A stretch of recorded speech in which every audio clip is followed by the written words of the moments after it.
Вече става доста късно, но ние все още сме на сцената на Еврогрейд в град Приморско. Както казах по-рано, приключи заключителният гала концерт в рамките на конкурсът Морска фиеста. До мен е Милена Панова, ръководител на танцова формация Блясък. Милена, здравей! Отново събрахте голяма част от наградите. Как се чувстваш?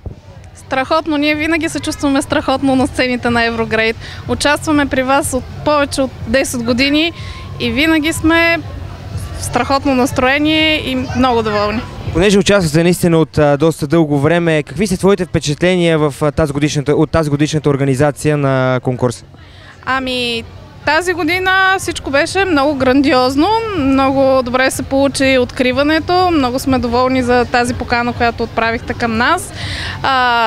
Да помогнем с направата на танц, който да символизира началото на този фестивал. Да, ще те прекъсна за нашите зрители. Вие ще гледате със сигурност. Началото на всеки концерт, както и заключителният гала концерт, беше поставен именно от децата на Милена със специално направен танц по музика на Еврогрейд. Милена, като специалист, състава на журито и твоето мнение? Аз мисля, че състава беше от изключителни професионалисти. Аз познавам някои от колегите.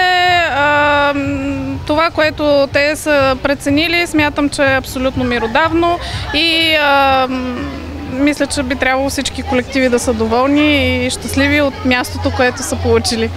Едно пожелание като за финал към всички, които ще ни гледат? Пожелавам да следите всяка една изява на Еврогрейд, защото те непрекъснато измислят нещо ново, интересно, някакви нови проекти. Всичко, което се случва, е супер интересно за децата и те се връщат отново и отново тук. Така че им пожелавам да продължавате в същия дух и така никога да не спирате с този заряд и енергия, с който работите.